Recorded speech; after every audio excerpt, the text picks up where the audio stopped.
Terve! Nyt pieni karanteeniseikkailu. Mulla on tässä pieni backrafti, järjetön määrä tavaraa. Testataan miten backrafti soveltuu tämmöiseen raskaaseen retkeilykäyttöön. Eli menen tonne merelle Helsingin edustalle ja yritän nettiä Aution saaren sieltä ja mökötän siellä sitten erävehkeitteni kanssa.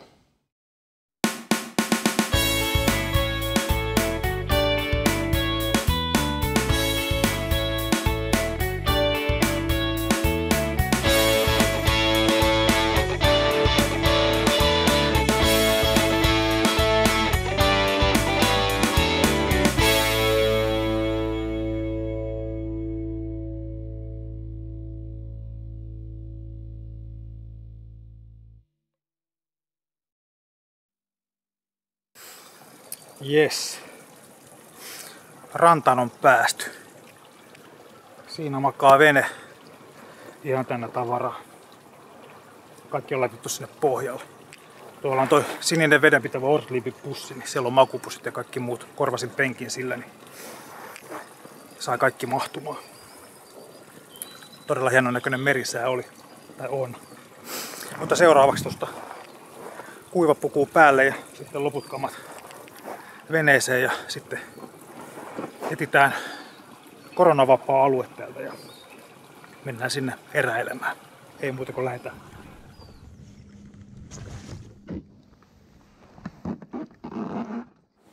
No niin, nyt ollaan päästy irti rannasta. Tän reissun tarkoitus on siis testata tätä backraftia, minkälainen tää on tämmöisessä retkeilykäytössä ja seisovassa vedessä. Meillä on tästä muutaman kilsaa tonne saareen ja on siellä sitten yhden tai 2 yötä.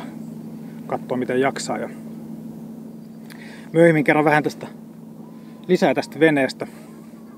Mikä tää on ja semmonen. Ja sitten sen lisäksi ajattelin vielä tuosta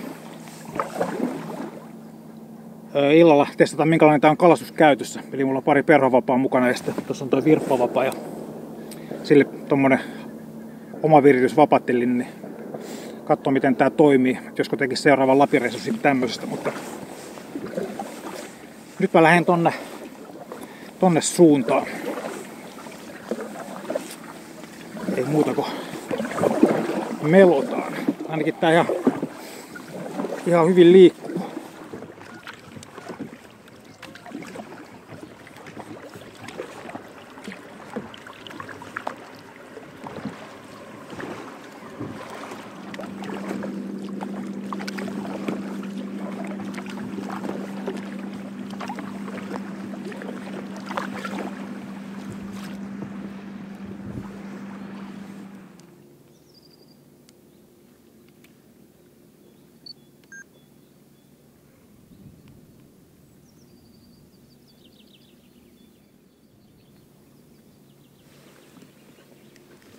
Tulee yhteen törmäys. Mä häviän kyllä tulleutökälle, jos menee tappelussa. Otetaan sitä kuvaa kuitenkin.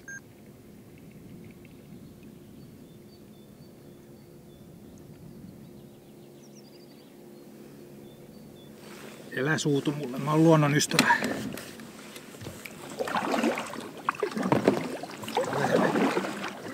Täälle pääsee. Harmi, ettei ole parempaa putkea tässä.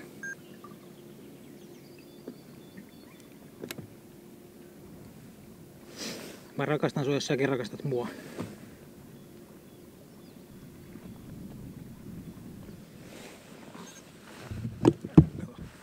Tuleeko kimppu?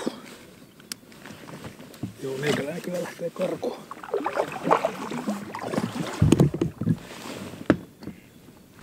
Hieno lintu on kyllä tuo.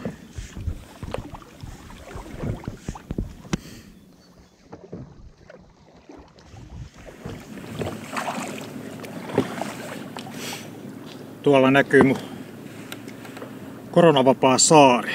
Otetaan sitä vähän kuvaa. Niin.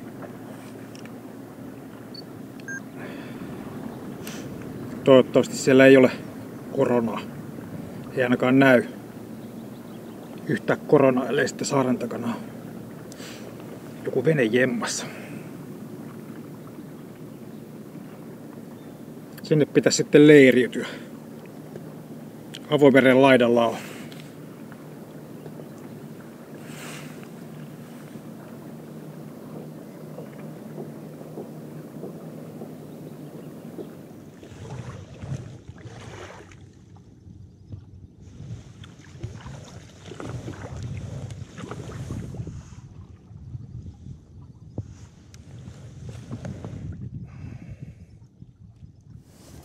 Nyt tuli katkera paikka. Sillä saarella olikin korona. Toisella puolella saarta on jo teltta. Mitäs nyt sitten tekee? Kattelin tossa, että tää olisi ollut ainoata saaria, mikä täällä on, mihin ei ole rakennettu.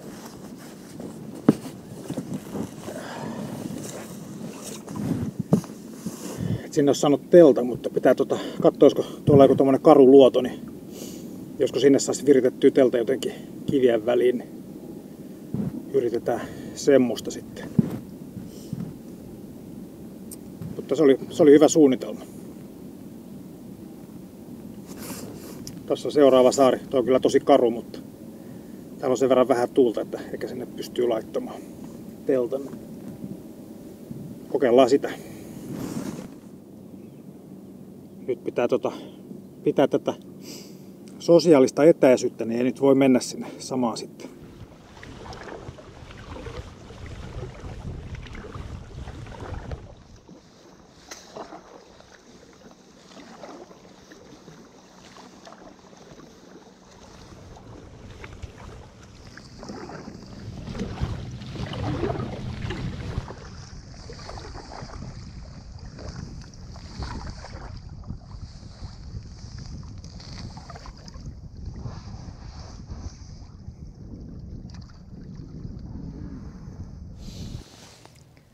No niin, löytyyhän se koronavapaa saarikin täältä. Tämmönen pieni luoto. Paljon on lintuja ja kalastajia. Avomeren laidalla ollaan, niin kuin näkyy. Mutta vähän tosta Packraftista. Tommosen menin ostamaan ja vähän siitä, että mikä se on ja miksi menin ostamaan ja mitä sillä menisin tehdä. Tää on semmonen malli kuin MRS Nomad S1 ja Lite. Eli kevyt versio tästä Packraftista. Kaikkein yleisin versio on D-versio, ja se ero tästä sillä tavalla, että siinä D-versiossa on tuossa tuo roiskesuoja, tai mä en tiedä miksi sitä sanotaan, spray skirts, tai mikä se nyt sitten onkaan. Niin tää on siis malli, missä sitä ei ole. Se on mulle turha ominaisuus. Se olisi tullut 400 € tuohon lisää, ja mä en tule koskessa tuolla laskea koskaan. Eli mä ostin sen itse tämmöiseen seisovan veden retkeilyyn. Ja sitten toinen asia, että mulla on tosi paljon aina tulee olla tuolla pohjalla noita uistinrasioita ja perhorasioita ja kameroita ja muita, mitä koko ajan tarvii ottaa, niin se roiskesuoja siinä olisi vaan tiellä. Tää on tämmönen malli, mikä on noin 3 metriä pitkä.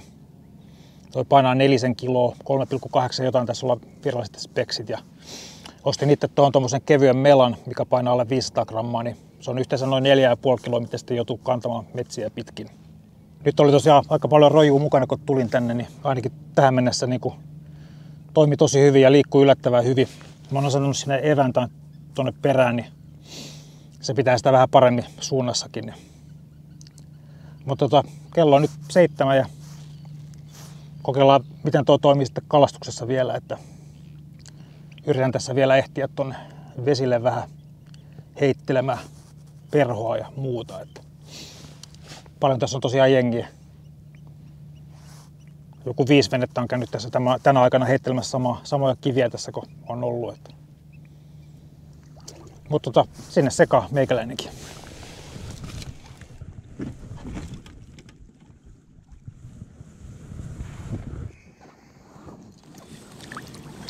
No niin. Katsotaan, miten tää sujuu. Iltaan ainakin mitä mainioin. Tuolla näkyy mun saari ja teltta. Ehkä näkyy siellä. Se on niin laajakulmainen kuva, ettei varmaan pitkälle näe. Mulla on tosiaan tässä vapatelinen viritettynä, mistä saa sitten virpan esille. Ja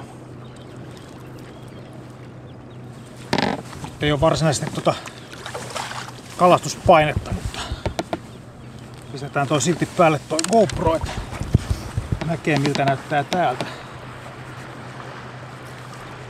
Ja heitellään tosta.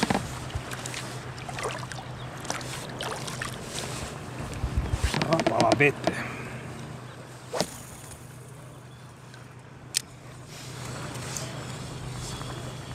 Virpalla on ainakin helppo kalastaa.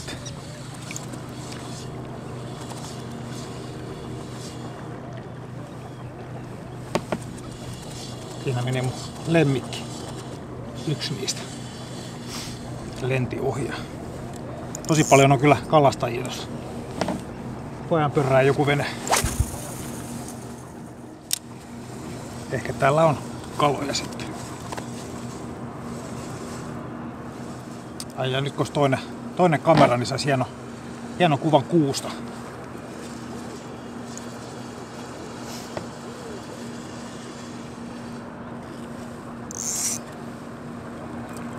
Sitten tehdään jotain muuta.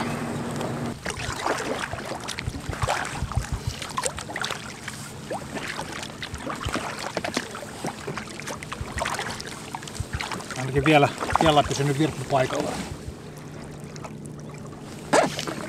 Tosiaan tuolla vapatililla on painoa tuommoinen 20 grammaa vähän päälle. Joka se joku 26 grammaa vaan mitä se oli. 20-30 gramman väliin. Kierretään nyt tää mun saari tästä ajankuluksi. No niin, perhonheittotesti Packraftista. Viritin tämmösen ankkurin tänne. Ankkuri painaa, mitä tää nyt oli, 18 grammaa. Laitoin sinne kiviä ja nyt se painaa sitten vähän enemmän. Ja tän pitäisi pitää tää systeemi sitten paikallaan.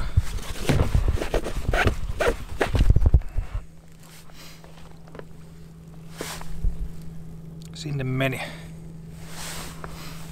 Ja nyt tää on tuolla keulassa kiinni.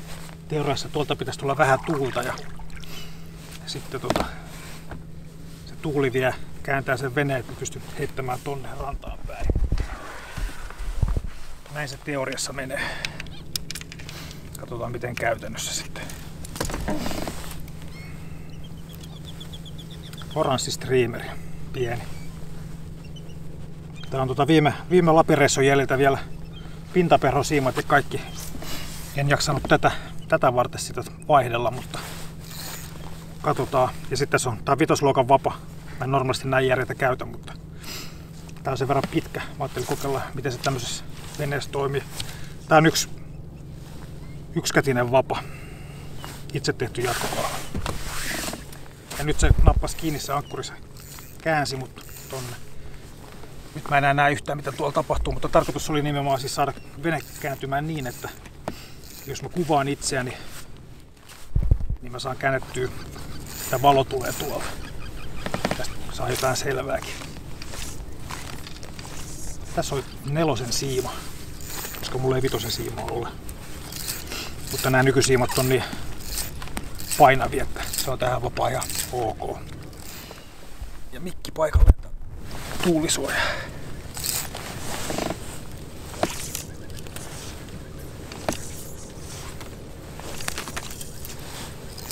Hyvin pystyy heittämään. Katsotaan jos tuolla laittaa takaisin, häiritseekö. Tällä jatkokaavalla on myöskin se tarkoitus, että sen saa tuohon vapatelineeseen laitettua kiinni, jos haluaa perhovapaa pitää siellä. Tämmöisessä tuulessa tuo ankkuri toimii ihan hyvin. Pitäisi tuohon vielä GoPron kuvaa vähän. Niin katsotaan miltä se näyttää. Se tulee nyt vastavaloon sitten. Silloin kun pakko laittaa aurinkolasit.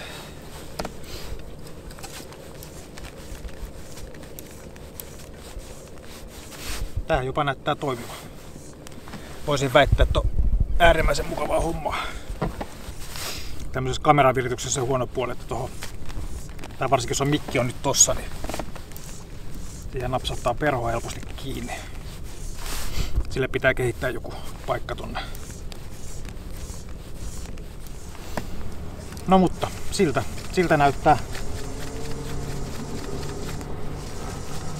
perhon heitto Backraftissa. Nonni, takas virppakalastukseen. Virpalla kaikki on helpompaa. Pikkasen kiireeksi meni tää meikäläisen touhuko. Sai teltan pystyyn niin myöhään, että kello on kohta 8:30, niin 8 ja 9 välillä jossakin. Mutta saa nämä testit tehtyä, niin sitten katsotaan miltä näyttää ja mitä pitää säätää, että saadaan Lapin-reissu talteen kunnolla. Että nyt on kello sen verran paljon, että taidaan mennä tonne teltalle sitä kaminaa liekin ja pihvin paistoon. Semmoisen voisi tehdä tässä välissä.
Sain kaminaan lieki.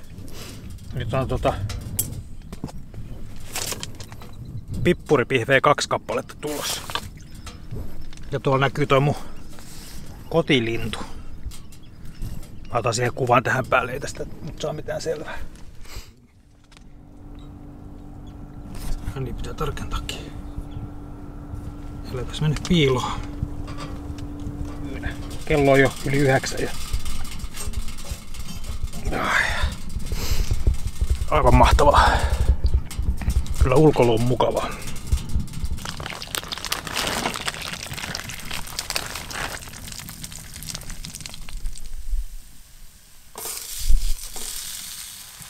Rupee pikkuhiljaa valo loppumaan kesken. Kello on varmaan 8:30 tai mitäköhän se nyt olisi sitten. Kertooko tämä? 9:30. Ja vastaan ruoantekovaiheessa. Aika tai mitä nyt sanois, jäi tekemättä aika moni asia, mitä piti tehdä. Tää leiriytyminen on niin hidasta.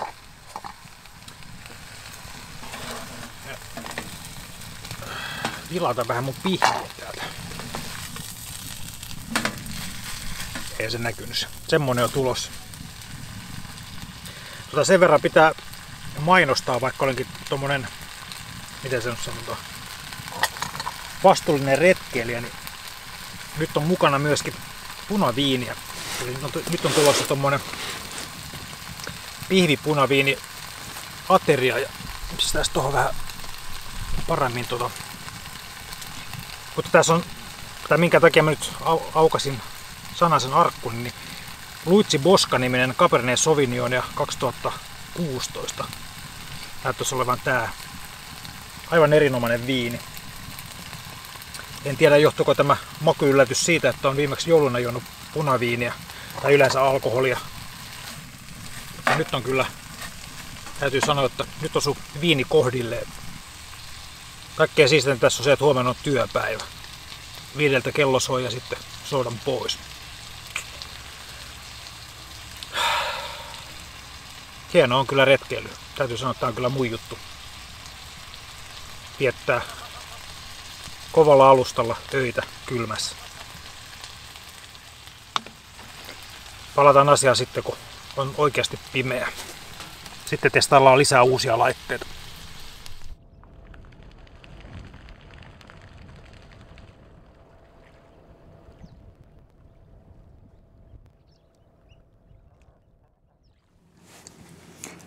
Huhhuh, se oli tuhtiateria. 220 grammaa lihaa ja noi suomalaiset pihvit on aina vähän semmosia arvotuksia, kostaa kaupasta. Nyt oli tämmönen takuumurea, nautapippuri pihvi Atria. Ja täytyy sanoa, että tää oli aika hyvä itse asiassa. Etenkin tuo viinin kanssa, että jos tämän tekisin nyt uudestaan, niin sanoisin, että tommonen kermaiset valkosipuliperunat olisi aika jees. Tuon kanssa se pikkasen pehmetäisi pippurin makua. Ja lihassa ei ollut jänteitä juurikaan eikä mitään. Ja sitten mulla on tämmönen, harrastan semisti viinejä, mikä tarkoittaa tosiaan sitä, että on 4 kuukautta sitten viimeksi maistanut viiniä. Ja nyt tuli otettua tuolta viinikaapista, mitä ostin joskus aikoinaan varastoon tämmöistä kuin Luigi Boscaa. Ja täytyy sanoa, että tämä sopi hyvin tuon lihan kanssa. Ja tässä on yksi testi nyt menossa. Ostin tommosen pienen videovalon näitä pimeitä hetkiä varten. Ja syy on itse siinä se, että viime reissulla, mikä löytyy myöskin YouTubesta nimeltä Vaellus Harrijärvelle, niin kuvasin tommosella otsalampulla. Ja jossakin, pistäis vähän, oho, tiukasti. Joissakin asetuksissa niin se aiheuttaa kuvaan semmoista pientä väreilyä. Eli siinä pitää olla tosi tarkka, mikä se aukko on. Ja ajattelin, että mä en jaksa eräolosuhteessa miettiä tommosia asioita, niin hommasin tämmöisen pienen videovalon, mikä painaa alle 100 grammaa. Ja sillä nyt sitten kuvailee ja katsotaan, valaseeko se tätä mun hienoa telttaa. Tämmöiseltä näyttää, kun ollaan ulkomeren laidalla ja kotateltassa kaminan lämmössä ja ulkona on kylmä, mutta mulla on ovi vieläkin auki, koska tämä kamina niin hyvin lämmittää. Mulla oli tässä joku punainen lanka tässä hommassa, mutta nyt mä unohdin se. Siellä mun frendi on vieläkin tuossa yhdellä jalalla seisoo. Vielä viimeiset ilon. En mä tiedä mitä nää on. Pisarat. Viimeinen testi lähtee käyntiin nyt. Mulla on tässä ollut monta eri asiaa, mitä on testannut. On toi backrafti, miten siinä pystyy kalastamaan ja tämä valo. Ja vähän on noita mikrofonejakin ollut erilaisia tässä, jossa yksi on täällä ottamassa lämpöä. Pelastetaan se. Multa kysyttiin sitä, että olenko kokeillut koskaan käyttää kamina brikettien kanssa. Ja itse asiassa mulla on kokemusta siitä. Se on ajatuksena loistava, koska nämä briketit vie aika paljon vähemmän tilaa kuin tämä. Niin nyt ajattelin testata sellaista. Laittaa kaminaan muutaman briketin. Tässä on jonkun verran näitä. En tunne kaikkia samaan aikaan, mutta katsotaan onko siitä jotain iloa. Eli kun menee nukkumaan, niin voisi kuvitella, että briketit antaa lämpöä kauemmin kuin tuommoinen klapi. Niin siitä on nukkumaan mennessä hyötyä, että se lämmittää pidempään ja nukahtaa paremmin ja niin poispäin. Ja kaikilta on helpompaa, tasaisempaa lämpöä. Ja nyt laitetaan muutama briketti sitten tonne kaminaan ja katsotaan mitä tapahtuu. Kamina on siinä. Nyt menee briketteja. Katsotaan miten tässä käy.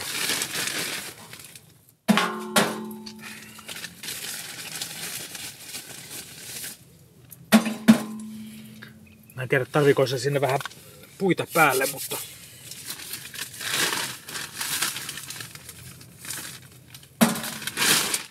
siinä alkuu muutama briketti. Vaikka mulla on tää valo niin pimeän näköistä on, tuun tähän lähemmäksi, koska mun naama on todella kivan näköinen. Niin siellä. Katsotaan, antaako toi mulle mitään liekkiä. Palataan asiaan. Kello oli siis 20:11.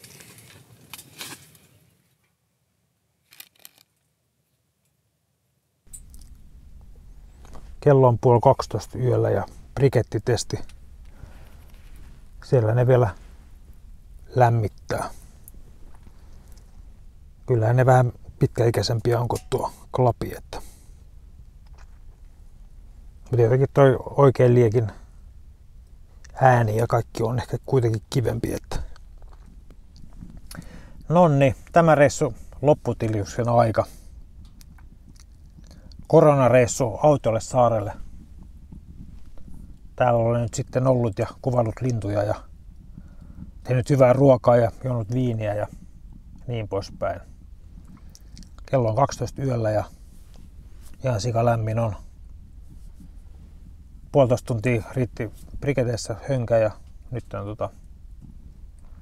laitoin sinne vähän klapia vielä ja nyt on erittäin lämmintä tässä näin. Mutta nyt on pakko lopetella. 5 tunnin päästä pitää lähteä melomaan töihin. Aamulla kello 9.00 on etäpalaveri, niin kuin tähän korona-aikaan kuuluu. Tää on todella erikoista aikaa. Ei olisi ehkä tämmöistä tarvinnut kokea, mutta tässä nyt eletään. Ja sain kuitenkin eräillä.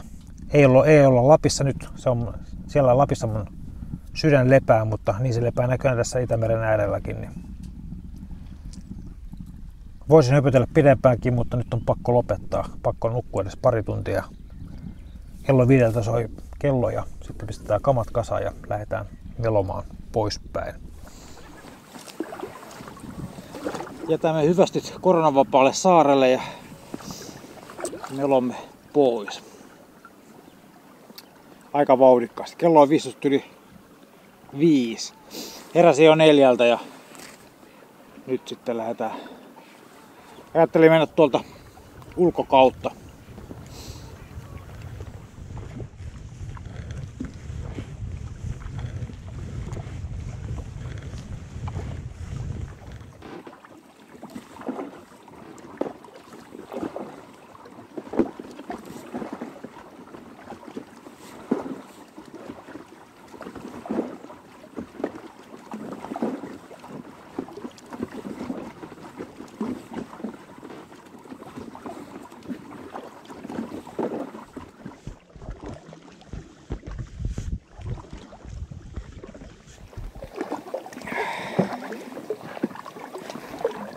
Sitten rantautuminen ja kamojen kantoa taas. Kiitos seurasta ja jos tulee kysymyksiä tästä Packraftista tai jostakin muusta, niin kirjoitelkaa tonne, kyselen ja kyselenkö vastailen jos osaan. Morjens!